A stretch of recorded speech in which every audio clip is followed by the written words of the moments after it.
Excellent. Well, and I'm really excited too to welcome Ryan Owens to speak now. He is a current student in ILLI, so I think we've got this great perspective. He's in the middle of the program and has a great story, understanding of why he answered the call of stepping up and into leadership and becoming a difference maker.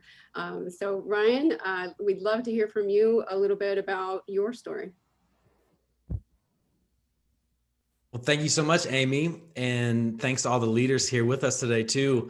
Yes, I have a story, and it is probably has similar paths as most of you who are watching today.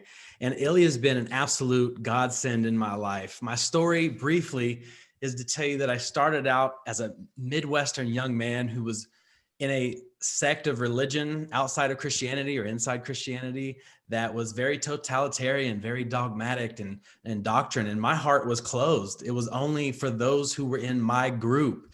And I grew up in that mentality that it was only me and my chosen people who were favored by God. And I was always seeking God. I was always seeking that which was causing me to seek. I was a young man who was giving my first talk in what was called a theocratic ministry school, always wanting to be always a lifelong learner, always someone, wanting to harness spirit and to be able to orate and talk about it and help the world.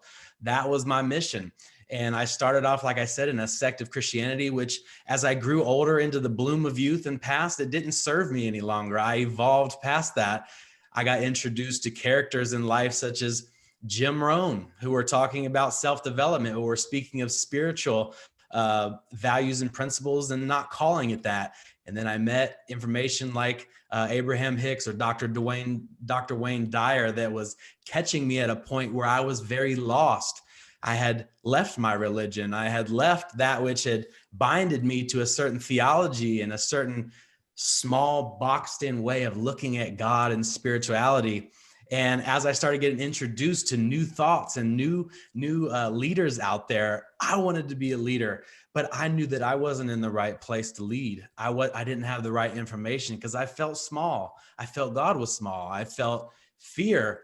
And then eventually, after also joining traditional Christianity, which also didn't align with my spiritual mission, it didn't align with who I knew I was until I came to learn about New Thought and come to First Unity Spiritual Campus, where it was basically salvation from this fear that I had always had about coming out and being who I was, not a great business person, but coming alive as a person. And First Unity and New Thought opened up that path that allowed me to get the tools that we all have as humans, the meditation, the prayer, to listen and hear from God, the true God, the one infinite power and presence in this universe that was always there. It was named different things. It was in different books. There was different groups of people who wanted to explain that ineffable thing that is all around us and works through us and as us.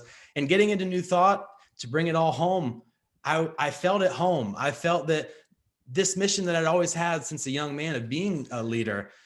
And honestly, at this point, I don't know what being the spiritual leader is going to lead me to. I'm just taking the steps and I have the call.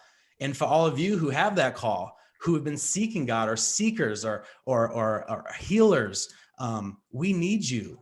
The world needed you. And I felt that I had to do my part with my voice and my story. And when I found out about ILLI, lifelong learners and leadership in this New Thought territory, where I joined ILLI and learned about the heritage of New Thought. And I learned about, Temple Hayes and her books, When Did You Die? And I started contemplating bigger questions.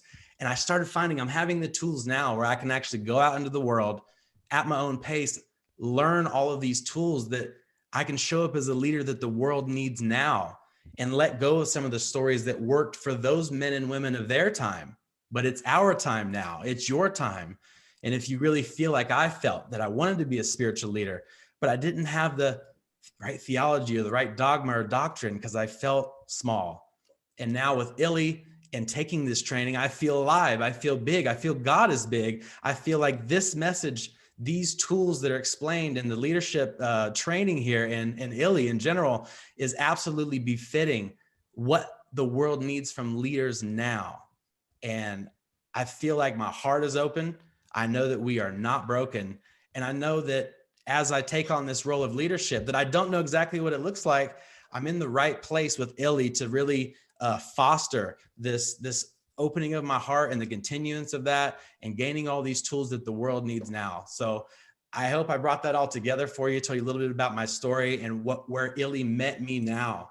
And it was a place that you might be in right now. So check out the links that we have. Check out ILLI. Talk to one of the mentors. It has changed my life for the better. It has equipped me with tools to be a modern and future leader in spirituality and in the marketplace. Being a conscious leader in the marketplace, it isn't about just being a great minister like some of those who are with us today, but your mission, you don't have to see it all, but take the first step. And ILLI really is one of those steps that is going to absolutely take me into my future right now. So that's my story.